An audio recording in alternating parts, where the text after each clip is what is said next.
성경은 우리에게 말하기를 허물과 죄로 죽었던 너희 영혼을 살리셨도다 이렇게 말합니다.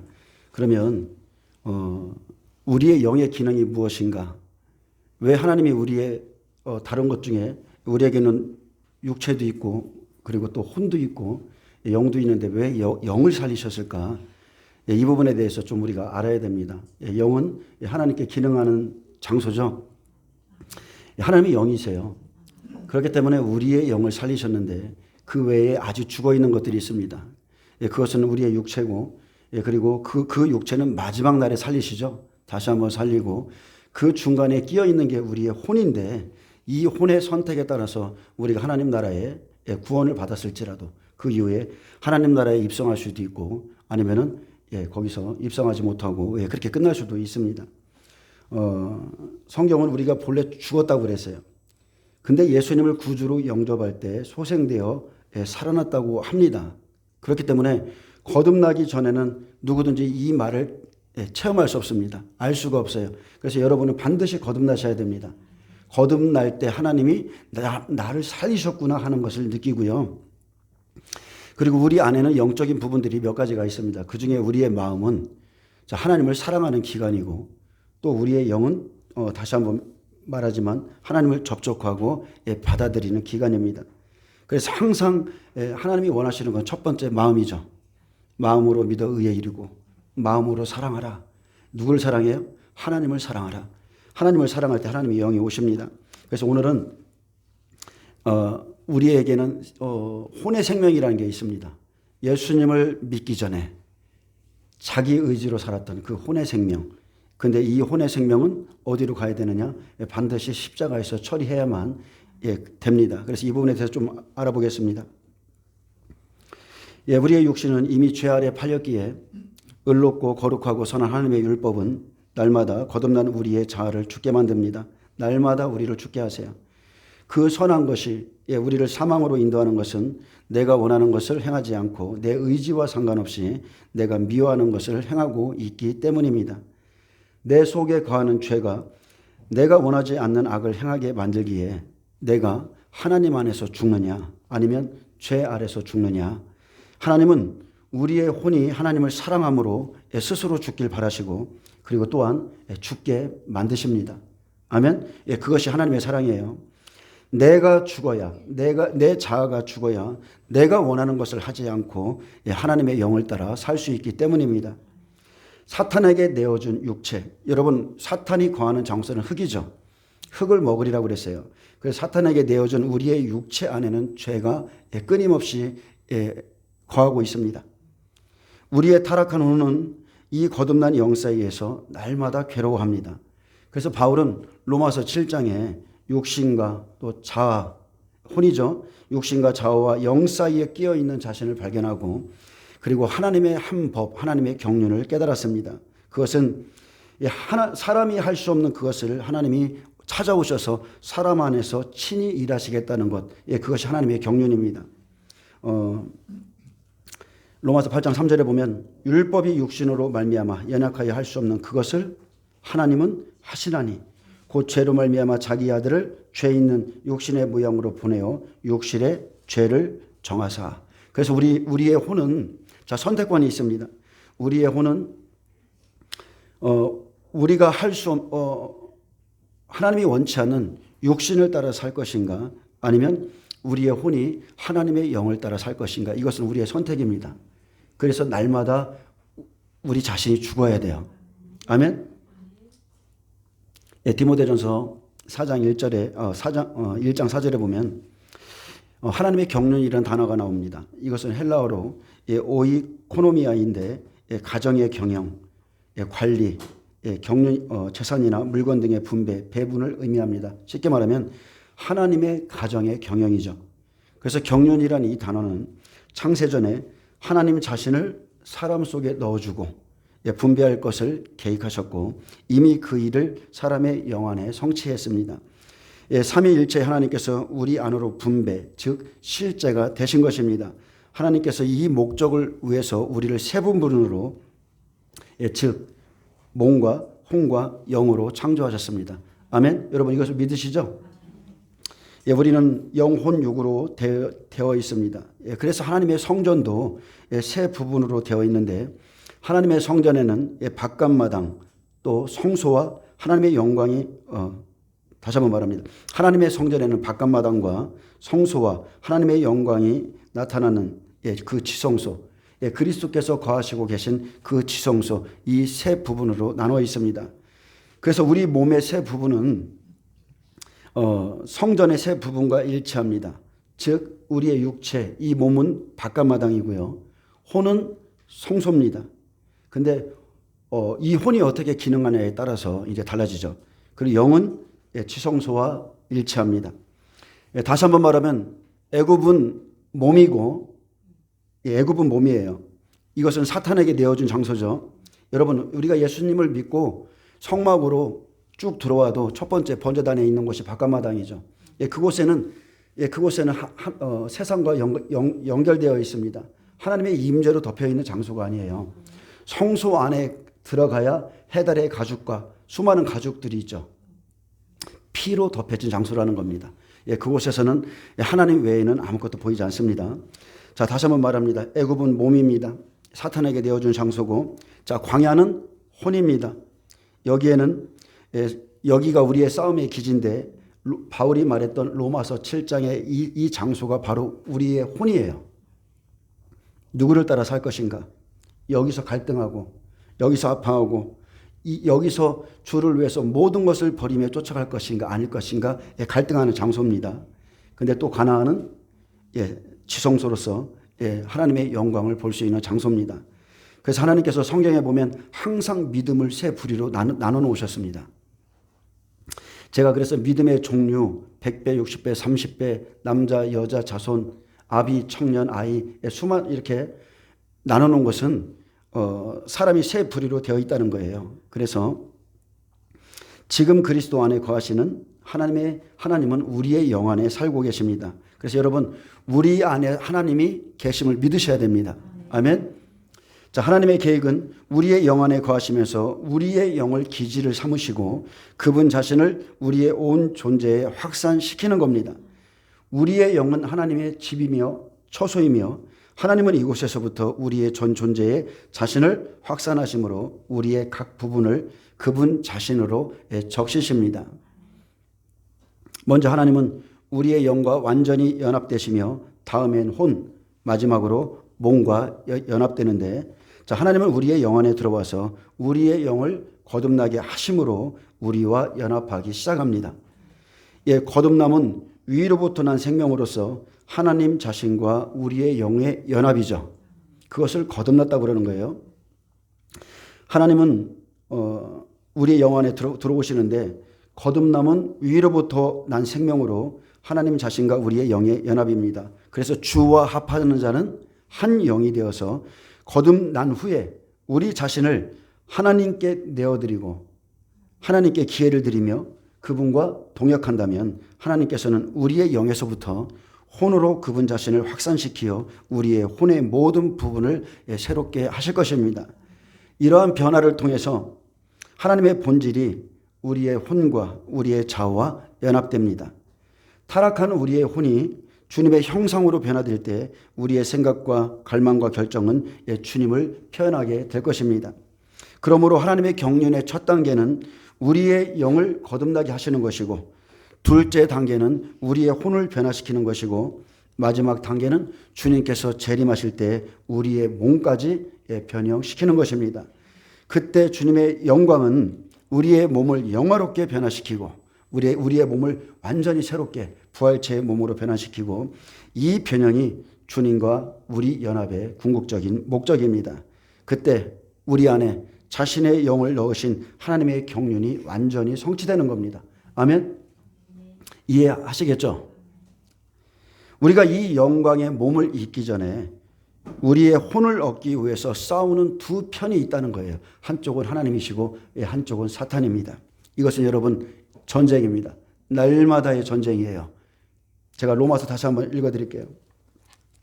바울이 고통받았던 이 전쟁이 날마다 우리 안에 있습니다. 우리가 율법은 신령한 줄 알거니와 나는 육신에 속하여 죄 아래에 팔렸도다. 내가 행하는 것을 내가 알지 못하나니 곧 내가 원하는 것을 행하지 아니하고 도리어 미워하는 것을 행함이라. 만일 내가 원하지 아니하는 그것을 행하면 내가 이로써 율법이 선한 것을 시인하노니 이제는 그것을 행하는 자가 내가 아니요 내 속에 거하는 죄니라.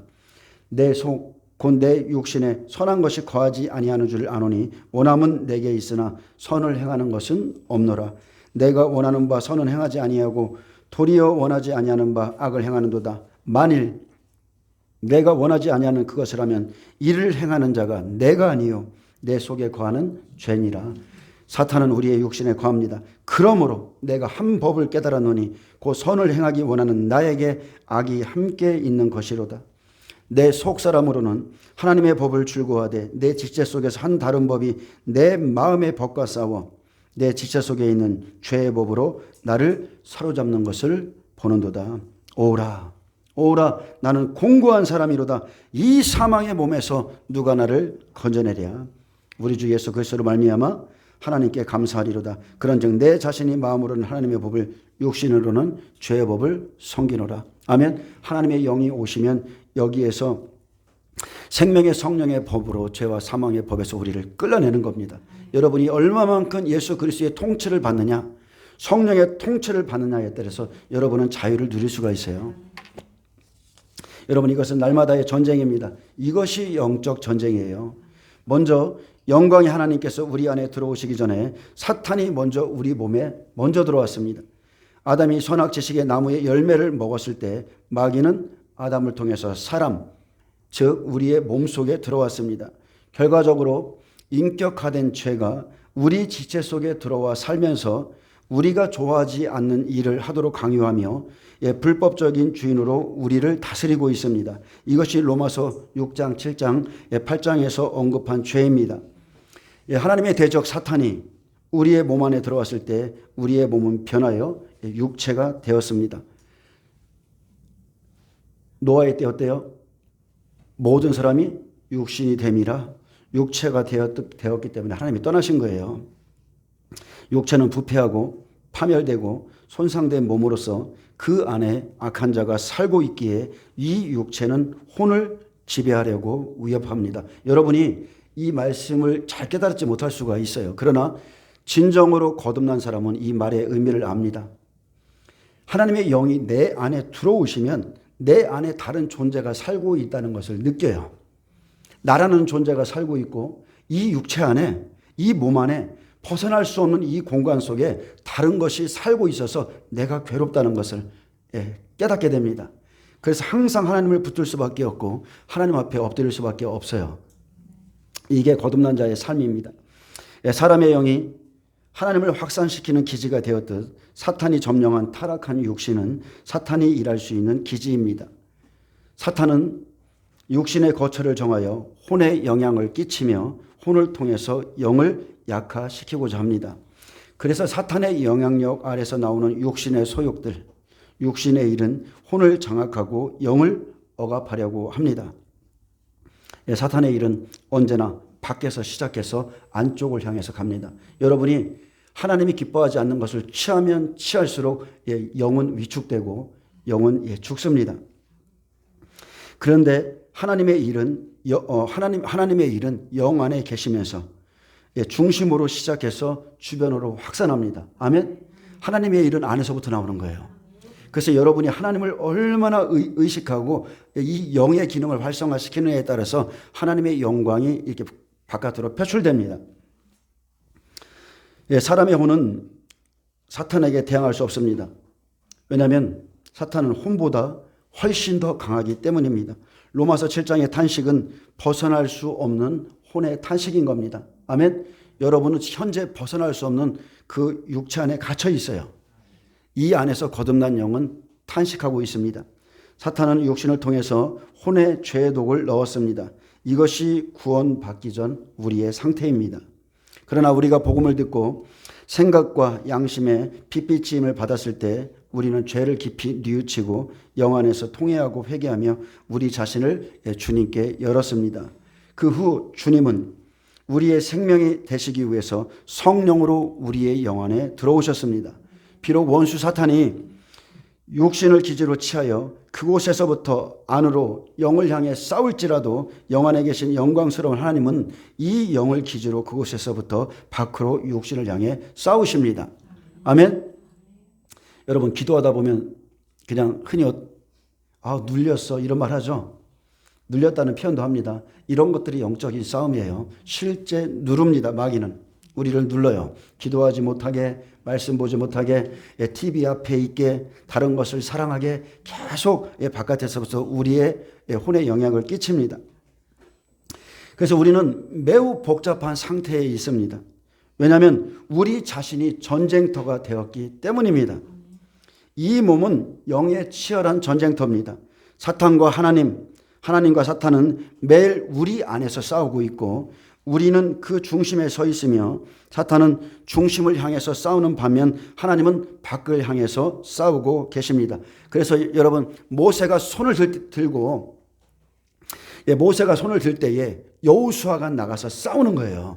여러분이 나오셔서 기도할 때에 여러분은 육신의 소욕을 이길 수 있는 것입니다. 로마서 7장 24절에 오라 나는 공고한 사람이로다. 이 사망의 몸에서 누가 나를 건져내랴. 여기서 우리의 태도는 어떠해야 하는가? 우리는 결코 중립적일 수 없습니다.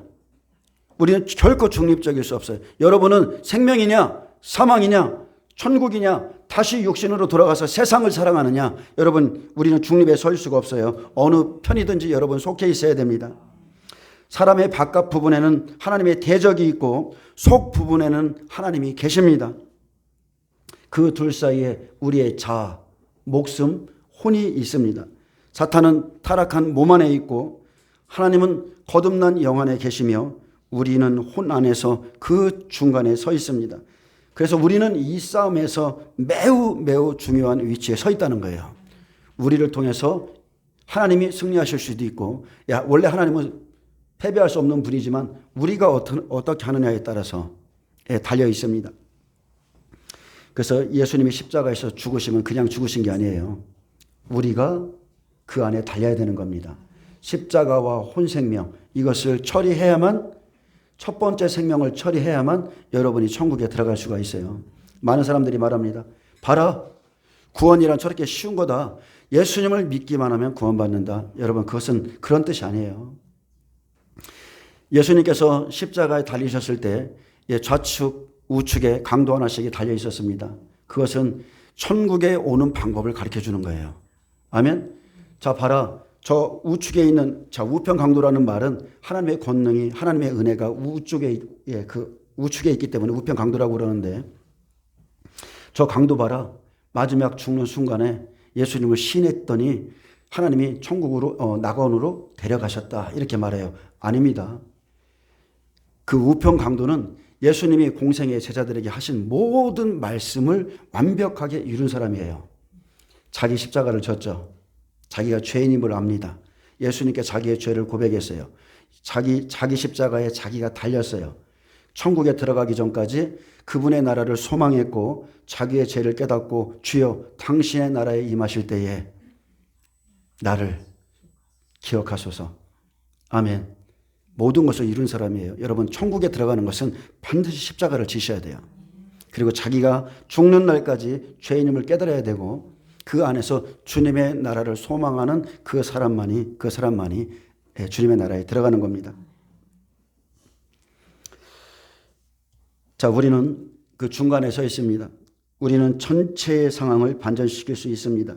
만일 우리가 사탄 편에 선다면 어떤 의미에서는 하나님이 패배하실 것입니다. 하나님은 패배하실 수 없는 분이지만 일시적으로 패배한 것처럼 보일 수 있습니다. 그러나 우리가 하나님 편에 선다면 사탄은 완전히 패배할 것입니다. 여러분은 어느 편에 설 것인가? 이것이 문제입니다. 자, 이스라엘 백성들은 애굽에서 몸은 나왔지만, 자, 이 시대의 복음이 잘못된 것이 이거예요. 이 시대의 교회는 예수님의 피만 해치죠. 이스라엘 백성들이 애굽에서 나올 때에 어린 양의 피와 그 고기를 그 집에서 먹었어요. 우리는 두 가지로 구원받아야 돼요. 애굽에서 몸은 나왔지만 그들의 혼은 광야에서 대부분 엎드러졌습니다. 즉 천국에 못 들어갔다는 거예요. 왜냐하면 그들은 육체가 원하는 것, 옛사람의 습관을 여전히 쫓아갔기 때문입니다. 이것은 여러분 정말 중요한 겁니다. 혼의 생명이 어느 편에 서는가에 따라서 영생을 얻을 수도 있고 잃기도 하기 때문입니다. 주님은 단호히 말씀하셨죠. 누구든지 나를 따라오거든 자기를 부인하라. 무슨 말이에요? 나를 따라오려거든 내 자아를 부인하라. 모세에게 말했더니 내 신을 벗어라. 바꿔 말하면 혼을 십자가의 죽음에 넘기라. 왜냐하면 혼이 목숨이고 바로 여러분의 자아이기 때문입니다. 아멘. 제가 히브리서 좀 읽어드리겠습니다. 히브리서 제가 좀만 읽어드릴게요. 형제들아 너희는 삼가 혹 너희 중에 누가 믿지 아니하는 악한 마음을 품고 살아계신 하나님에게서 떨어질까 조심할 것이요. 오직 오늘이라 일컫는 동안에 매일 피차 권면하여 너희 중에 누구든지 죄의 유혹으로 완고하게 되지 않도록 하라. 우리가 시작할 때 확신한 것을 끝까지 견고히 잡으면 그리스도와 함께 참여한 자가 되리라. 성경에 일렀을 오늘 너희가 그의 음성을 듣거든 경노하시게 하던 것 같이 너희 마음을 완고하게 하지 말라 하였으니 듣고 경노하게 하던 자가 누구냐? 모세를 따라 애굽에서 나온 모든 사람이 아니냐? 또 하나님이 40년 동안 누구에게 노하셨느냐? 그들의 시체가 광야에 엎드러진 범죄한 자들에게가 아니냐? 또 하나님이 누구에게 맹세하사 그의 안식에 들어오지 못하리라 하셨느냐? 곧 순종하지 아니한 자들에게가 아니냐? 이러보건대 그들이 믿지 아니함으로 능히 들어가지 못한 것이라. 아멘. 여러분 구원은 은혜로 받습니다. 그러나 그 이후에 애굽에서 나와서 믿지 아니함으로 하나님의 말씀을 믿지 아니함으로 그들은 광야에서 엎드려졌고 가나안 땅에 들어가지 못했습니다. 그렇기 때문에 우리가 저 안식에 들어가기를 힘쓰라고 그랬어요. 그들과 같이 하지 말라고 그랬습니다. 여러분 여러분의 자아가 죽어야 돼요. 우리는 세상과 접하고 삽니다. 세상은 사탄에게 넘겨준 장소예요. 근데 여러분이 하나님을 따라 살 것인가? 세상을 따라 살 것인가? 이것은 선택입니다. 그래서 우리는 언제나 자아를 부인하고 자아를 죽음에 넘기며 자아를 십자가에 넘겨야 됩니다. 그래서 자아가 죽어야 나란 존재가 죽어야 다시 사는 겁니다. 자, 혼이 십자가로 재질 때 무슨 일이 일어나는가? 혼을 죽음에 넘기면 하나님과 사탄만 남습니다. 우리는 혼을 십자가로 끝내므로 사탄의 진지를 태워버리는 것이죠. 우리의 혼이 죽으면 하나님이 사탄을 멸하세요. 아멘. 하나님이 자기 아들을 육신의 모양으로 보내신 것도 육신의 죄를 정하셨기 때문이라 말합니다. 사탄은 여러분 육신 안에 있습니다. 우리 육신 안에, 우리가 죽을 때까지 우리 육신 안에 거해요. 왜냐하면 사탄은 육신을 입은 죄가 되었기 때문입니다. 육신은 죄의 거처입니다. 또한 자아는 혼 안에 있는데 죄와 자아는 불법적인 결혼을 이미 오래전에 하였고 우리 안의 모든 문제는 자아가 사탄과 결혼하여 하나 된 사실에 기인합니다. 그러나 우리가 구원받았을 때 하나님과 그리스도와 성령은 신성한 생명으로 우리의 영 안에 들어오셨습니다. 자, 타락한 육신에는 죄가 거하고 있으며 위협받고 있는 혼 안에는 자아가 있습니다. 아멘. 반면에 거듭난 사람의 영 안에는 규제하는 생명과 능력이신 하나님의 놀라운 생명, 즉 영원한 생명이 거하고 있습니다.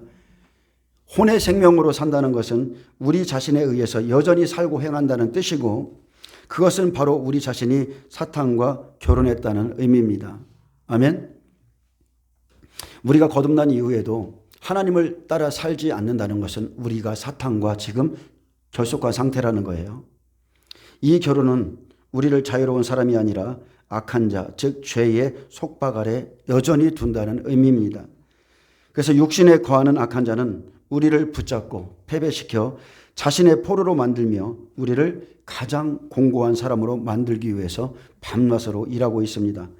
그러나 만일 우리가 혼, 즉 자아를 부인하고 영에 의해 살고 행한다면 생명이신 예수 그리스도는 우리의 존재를 규제하고 흠뻑 적셔주실 것입니다. 아멘. 말씀이 좀 어려운가요? 말씀의 내용은 이렇습니다. 혼을 처리하는 십자가가 여러분에게 있어야 된다는 거예요. 거듭난 후에 우리는 더 이상 홀로 행하거나 일해서는 안 됩니다. 우리가 홀로 산다면 우리는 사탄의 속박 아래 있게 될 것입니다. 아마 여러분은 나 혼자 살거나 혼자 일한다고는 생각하지 않는다라고 말할 수 있습니다. 자, 여러분을 좀 한번 분별해 보세요. 여기에서 영과 혼을 분별할 필요가 있습니다. 그때 여러분은 얼마나 자신이 혼 안에서 살고 있는지를 알게 될 겁니다. 자, 여러분은 혼자 살지도 않고 혼자 어떤 일을 하지도 않는다고 말하지만 여러분은 과연 무엇에 의해 살아가고 있는가? 육체에 의해서인가? 여러분은 아마 아닐 거라고 대답할 겁니다. 나는 육체에 의해서 살고 있지 않습니다. 그렇다면 여러분은 영에 의해서 살고 있는가? 그것은 좀 의심스럽다 이렇게 말할 수 있어요.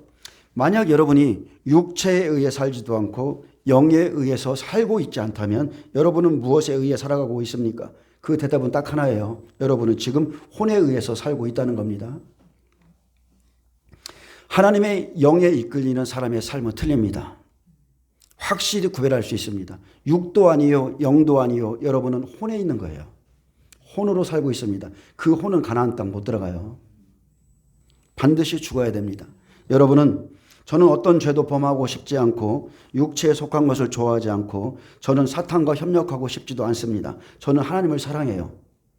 진정으로 주님을 따라가며 주님의 길에서 행하고 싶다. 나는 그렇게 살고 싶다 말합니다. 그러면서도 여러분은 여전히 혼 안에 있습니다. 여러분이 어디에 있는지 주님께 한번 여쭤보시기 바랍니다. 여러분 자신도 여러분이 영 안에 있다는 것을 매우 의심스러워 할 수 있습니다.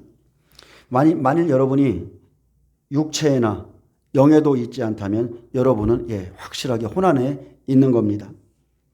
여러분은 애굽에 있지 않죠? 자 보세요. 쉽게 말하면 우리는 딱 세 부류예요. 애굽, 광야, 가나안. 가나안으로 들어간 사람, 안식에 미리 들어간 사람들 있죠. 그 사람들은 예수를 믿어도 풍성하게 누립니다. 하나님의 임재 안에서 그분의 모든 소유, 기업들을 땡겨서 다 받고 있어요. 근데 여러분은 애굽에 있지 않습니다. 왜냐하면 여러분은 이미 유월절 어린 양이신 예수님을 체험하고 예수님을 구주로 영접했기 때문에 여러분은 애굽에는 있지 않아요. 그러나 여러분이 애굽에서 구출되었을지라도 아직 약속의 땅, 젖과 꿀이 흐르는 좋은 땅 가나안에는 들어가지 못했습니다. 여러분은 여전히 지금 혼의 광야를 방황하고 있는 겁니다. 그 안에서 불교동 구름 기둥의 인도처럼 영의 인도, 우리는 영의 인도를 매일 받아야 되는 존재예요. 이제 우리는 이런 문제에 부딪히게 됩니다. 언제 영에 있고 언제 혼에 있는지를 어떻게 알 수 있는가? 그렇다면 어떻게 영과 혼을 분리시킬 수 있는가? 자, 주님의 말씀을 살펴보겠습니다. 첫째, 인간의 사랑. 인간의 사랑이에요. 마태복음 10장 37절에서 39절에 보면 사람의 원수가 자기 집안 식구니라. 아버지나 어머니를 나보다 더 사랑하는 자는 내게 합당하지 아니하고 아들이나 딸을 나보다 더 사랑하는 자도 내게 합당하지 아니하며 또 자기 십자가를 지고 나를 따르지 않는 자도 내게 합당하지 아니하니라. 자기 목숨을 얻는 자는 잃을 것이요 나를 위하여 자기 목숨을 잃는 자는 얻으리라. 자, 이 구절의 목숨 헬라어 원문에 보면 다 혼이라는 단어와 일치합니다. 이 구절에서 십자가를 지는 것은 사랑하는 사람들에 대한 우리의 인간적인 사랑에 관한 것입니다. 여러분, 우리는 우리의 가족들을 얼마나 사랑합니까? 엄청 사랑하죠. 근데 혼 안에 있는 이 인간적인 사랑, 그러나 주님보다 더 사랑하고 있다면 여러분 십자가에 의해서 이것이 처리되셔야 돼요. 아멘. 제자들은 예수님을 제대로 만난 후에 배와 아버지와 그물, 베드로는 아내조차도 포기하고 예수님을 따라갔어요. 우리가 영과 혼을 분별하는 법을 알기 원한다면 우리의 사랑을 점검해 보시면 알 수 있습니다. 우리는 우리의 자녀, 어머니, 아버지, 형이나 동생을 주님보다 얼마나 더 사랑합니까? 세상의 일을 주님보다 더 얼마나 사랑해요. 그렇기 때문에 주님 앞에 못 나오는 겁니다. 이것은 사람의 말이 아니라 주님의 말씀인데 혼에서 영을 분별하는 것은 우리의 인간적인 사랑을 점검할 때에만 가능합니다. 우리의 천연적인 이 육신적인 사랑은 십자가에 의해서 처리되지 않으면 안 됩니다. 여러분, 마음에 가득한 것은 마음에 받아들이는 것은 내가 사랑하기 때문에 받아들이는 거예요. 자, 신약의 서신서에 성령은 우리에게 말합니다. 남편은 아내를 사랑해야 되고 아내는 남편에게 복종해야 되며 부모는 자녀를 돌봐야 되고 자녀는 부모를 공경해야 한다고 말씀하십니다. 그러나 이 모든 것은 전제 조건이 있죠. 부활 생명 안에 있는 것이어야 된다는 거예요. 타고난 애정, 그냥 천연적인 사랑, 혈연적인 관계들은 여러분 반드시 십자가의 처리를 받지 않으면 안 됩니다. 그래서 십자가에서 처리가 된 후에야 우리는 영안에 있게 될 것이고 그것은 바로 우리가 부활 생명 안에 있음을 의미하죠. 우리가 그들을 새롭게 사랑하는 거예요. 부활의 생명 안에서 주 안에서 다시 사랑하는 겁니다. 그래서 우리는 부활 생명, 즉 타고난 생명이 아닌 영적 생명 안에서 살게 될 것입니다. 우리의 혼, 자아가 얼마나 파쇄되었는가의 문제는 우리의 천연적인 사랑과 애정이 얼마나 십자가의 처리를 받았는가에 달려 있습니다. 주님을 위해서 그 사랑을 부인할 수 있고, 아멘? 자, 혼의 사랑에 대해서 말하는 거예요. 여러분이 주님을 위해서 그 사랑을 부인할 수 있고 그 사랑을 내버려 둘 수 있고 십자가에 못 박을 수 있어야 된다는 겁니다. 아멘? 천연적인 사랑이 십자가에서 잘려나갈 때 우리는 우리의 혼을 잃게 되는 겁니다. 아멘? 주님보다 더 사랑하는 게 없어야 돼요.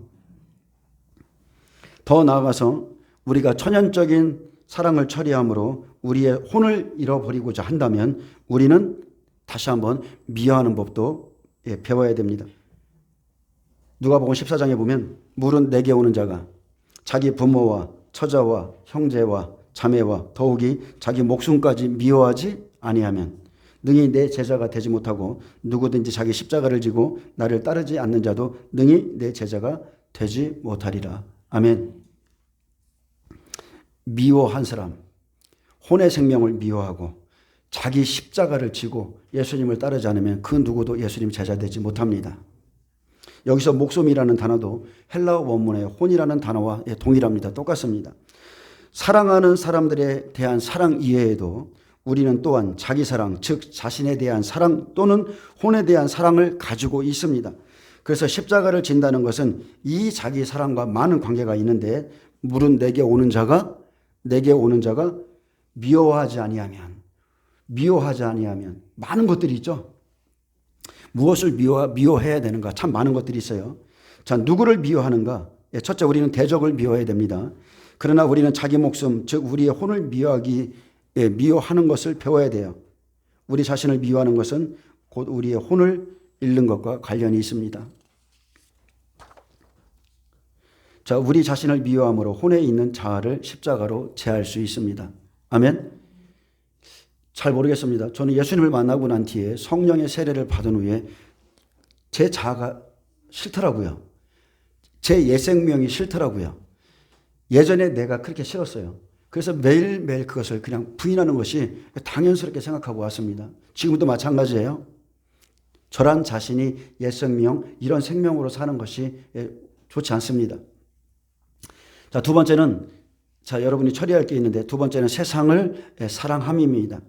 누가복음 9장 23절 또 무리에게 이르시되 아무든지 나를 따라오려거든 자기를 부인하고 날마다 제 십자가를 지고 나를 따를 것이니라. 누구든지 제 목숨을 구원하고자 하면 잃을 것이요 누구든지 나를 위하여 제 목숨을 잃으면 구원하리라. 사람이 만일 온 천하를 얻고도 자기를 잃든지 빼앗든지 하면 무엇이 유익하리요. 아멘. 이것은 불신자에게 한 말이 아니라 예수님을 믿고 자기를 따라오는 자에게 말씀한 겁니다. 제 목숨을 구원하고자 하는 자는 잃을 것이다. 나를 따르는 것은 그런 것이 아니야. 제 목숨을 잃으면 구원하리라. 사람이 만일 온 천하를 얻고도 온 세상에 있는 좋은 것들을 얻고도 자기를 잃든지 빼앗기든지 하면 무엇이 유익하리요. 누가복음 17장에 롯의 생각하라. 롯의 철을 한번 기억해봐라. 무릇 자기 목숨을 보존하고자 하는 자는 잃을 것이요 잃는 자는 살리리라. 여러분 이거 잘 묵상해 보세요.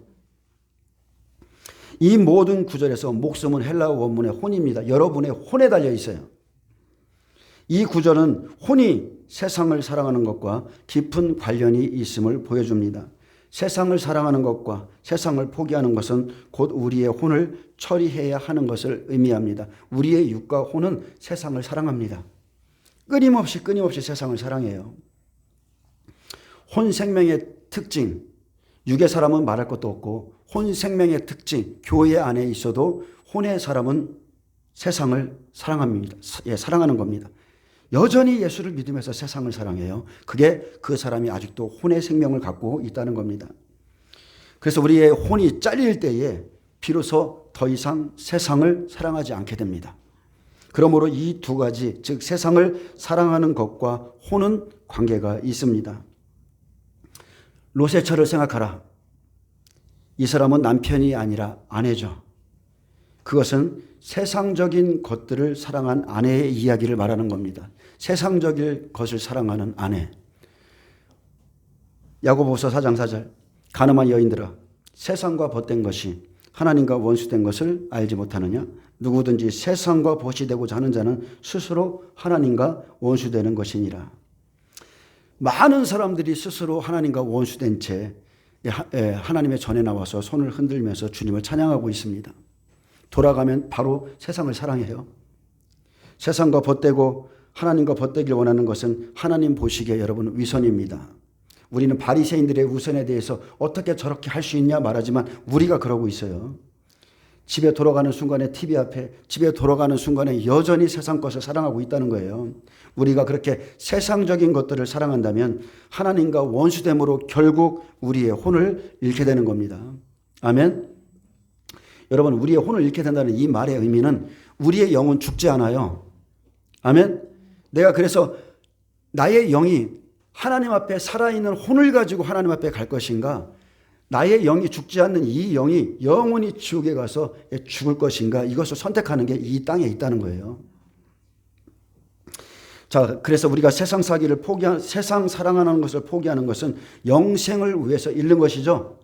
우리가 세상 사랑하는 것을 나 포기할 거야, 하나님을 쫓아갈 거야, 이것은 영생을 위해서 잃는 포기입니다. 여러분, 세상을 사랑하는 것은 우리의 혼이 어디에 있는지를 증명해 주는 것입니다. 자, 세 번째는 타고난 생명을 여러분 미워하셔야 돼요. 요한복음 12장 24절에 내가 진실로 너희에게 이르노니 하늘의 밀이 땅에 떨어져 죽지 아니하면 하늘 그대로 있고 죽으면 많은 열매를 맺느니라. 자기의 생명을 사랑하는 자는 잃어버릴 것이요 이 세상에서 자기의 생명을 미워하는 자는 영생하도록 보존하리라. 아멘. 예전에 제가 여러분에게 간증했죠. 제가 여러분에게 이 부분에 대해서 한 2번 정도 간증한 것 같은데, 여기서 자기의 생명 혼입니다. 저는 이 음성을 요한복음 12장 24절 말씀이 하늘로부터 내려오는 것을 경험했는데, 어디서 경험했냐면 저희 어머니 장례식장에서 경험했어요. 저희 어머니 장례식장에 그 염을 때에 그 가족들이 다 오잖아요. 그 안에 저는 그때 제가 집사인지 전도사 때였는데, 그 안에 어머니 옆에 이제 염을 할 때 있는데, 친척들이 쭉 이렇게 모여 있을 때 하나님의 말씀이 임한 거예요. 제 안에 뚝 떨어졌어요. 내가 진실로 너에게 이르노니, 이 말이 뚝 떨어지면서 주님이 뭐라 말씀하셨냐면, 아들아 봐라, 너의 어머니가 하늘의 밀이 되어서 땅에 떨어져 죽음으로 너희 가정들이 이렇게 다 살아났느니라. 그때 처음 그 하나님의 뚜렷한 음성을 들었어요. 저희 어머니의 죽어짐, 예수님을 믿고 하늘의 밀이 땅에 떨어져서 우리 가문의 죽어짐으로 인해서 그분의 기도 때문에, 눈물 때문에 제가 있는 것이고, 우리가 구원받았다는 거예요. 불교 40년 집안에서 어머니 하나의 눈물 때문에 우리가 구원받았습니다. 자기의 생명, 예수님을 만나고 자기 혼을 부인하셔야 돼요. 그래야 그 가정이 사는 겁니다. 이 두 구절을 주의 깊게 읽고 생각한다면 혼이 타고난 생명이나 타고난 힘과 많은 관계가 있다는 것을 알게 될 겁니다. 우리의 타고난 생명과 힘은 혼을 잃어버림으로써 반드시 처리되어야 합니다. 자, 우리의 타고난 생명과 힘이 죽음에 넘겨질 때 우리의 혼은 파쇄될 것입니다. 어떻게 사람이 영과 혼을 분별할 수 있는가? 자기의 생명을 십자가로 가져가 자신을 죽음 아래 둠으로써 가능합니다. 여러분, 혼은 늘 속습니다. 늘 속어요. 사탄의 일을 하면서도 내가 하나님을 사랑하고 있다고, 하나님의 일을 하고 있다고 그렇게 속고 있습니다. 왜냐하면 자기 목숨을 사랑하는 혼은요 자기 목숨을 그렇게 사랑해요. 자기 목숨을 사랑하는 혼은 죄에 속한 것처럼 보이지 않기 때문입니다. 말세의 특징이 뭐예요? 자기를 사랑하고 옵니다. 근데 이게 죄인데 죄라고 생각하지 않는 겁니다. 그러므로 우리는 항상 자신 위에 십자가를 둠으로써 혼을 점검하기를 배워야 됩니다. 나는 죽었는가? 나는 주 안에서 세상에 대해서 이 혼의 목숨에 대해서 죽었는가? 여러분 분별하셔야 돼요. 우리가 누군가와 교통합니다. 사람들은 교통하는 걸 좋아해요. 그것이 좋게 보여도 전적으로 혼 안에 있을 수 있습니다. 혼의 교통이 있을 수가 있어요. 십자가가 우리 자신에게 적용될 때 우리의 교통은 영에 있는지 혼에 있는지 분명해집니다. 우리가 말을 해보면 알아요. 그 사람이 혼적인 사람인가 영적인 사람인가 알 수 있습니다.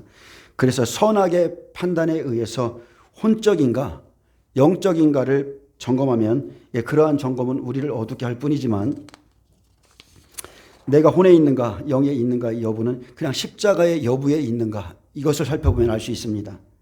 쉽게 말하면 많은 사람들이 나 주님을 사랑하고 주님을 위해서 살고 있고 주님을 위해서 내가 헌신하고 있다고 생각합니다. 근데 여러분 한번 이렇게 생각해 보세요.